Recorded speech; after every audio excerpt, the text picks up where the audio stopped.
You are welcome. We start with your introduction so that people who are following us may know whom am I talking to. Thank you very much, Botopla TV. My name is John Adamba. I'm from Conflict Transformation for Development, and I'm a community outreach coordinator. John, thank you very much for your introduction. Thank you. Kindly give us a bit of the background of your organization, when it has started, and where do you operate your activities? The organization was established in 2015. It was legally registered in 2016, both here in Kenya and South Sudan. Our main focus as an organization, we are trying to promote peace among the urban refugees, and in South Sudan also we are trying to foster how we can do a post-conflict reconstruction among the communities there. Yeah. Does your organization started by South Sudanese or Kenyans? And it's open for everyone to work with you guys. In 2015, Conflict Transformation for Development started as an idea from someone. And this was from our team leader called Michael Tut, he's a South Sudanese. So when this idea came along, he shared it among his peers, among his friends, and that's how actually the organization came to be. It encompasses Kenyans and South Sudanese, and not only those ones. We have got a variety different people from different countries. So this is not just about the South Sudanese or the Kenyans. Yeah. It's not limited to them. It's for the whole world at large. Yeah. What are the main activities for your organization? Conflict Transformation for Development has got 3 programs. Yes. One program it's called environmental conservation. Number 2, we do promote dialogue. And number 3, we do economic empowerment among our youths and our women. Since the establishment, we have been having a number of activities that are aimed or geared towards promoting peace and coexistence among the communities, not only in Kenya but also in South Sudan. And for example, if I can give in 2019, we had a peace dialogue forum in April, whereby it brought people from different backgrounds. It brought community leaders, it brought church leaders, it brought the host communities, the youth. So among the discussion was based on this revitalized peace agreement that was recently signed in South Sudan. So we were trying to bring to speed with the people on how best they can understand that document, because it's for the general public. And once these guys understand what's contained in the document, they'll be able actually to go back home and implement it. And in 2018, we had, presently it was during the International Peace Day, we commemorated this day in Wajir, whereby we brought various teams around Wajir, 8 teams to be specific, and they participated in a football tournament. The main theme of this during the International Peace Day was actually to promote peaceful coexistence. That was in 2018. So as a way of actually bringing these youths actually to understand how they can live and exist peacefully, we decided to have this tournament, and it was successfully implemented and done. Yeah. If someone wants to know Conflict Transformation for Development in just one word or 2, what would you like him or her to know about you guys? Okay, thank you. In one word, I can say conflict exists everywhere where we live. It's not only about war. There are various aspects that can relate to conflict. If, for example, there is the aspect of resources, if the resources are lacking in an area, there will definitely be some conflict between the people living around that area. So I can say conflict is not about war. We have conflict everywhere. Yeah. As you said, a conflict are all over.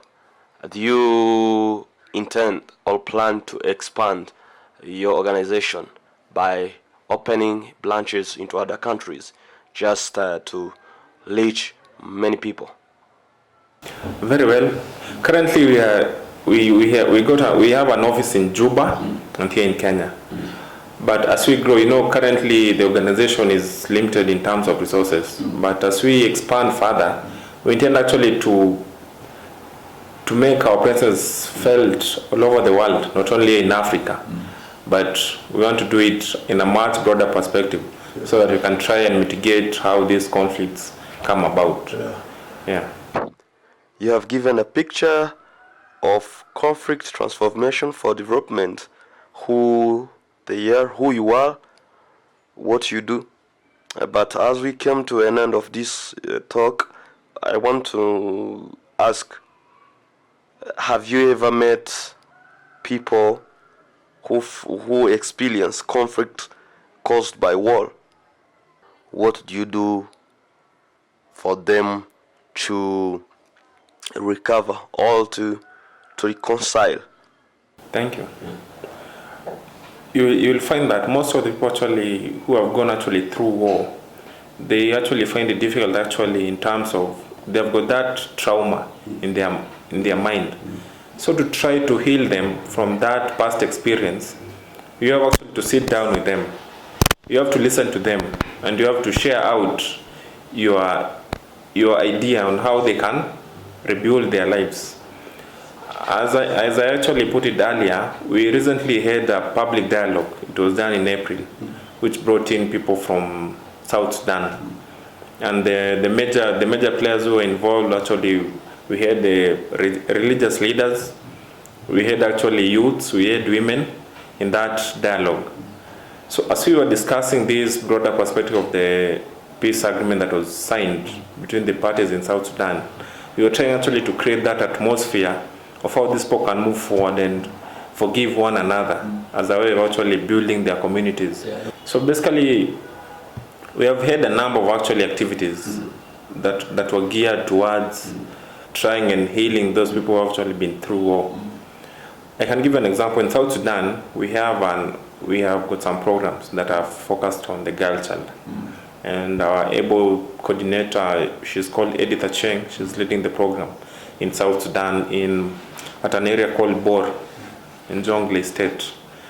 So what Edith does she visits these girls and students in school as a way of motivating them, encouraging them, empowering them to be peaceful, to coexist with one another.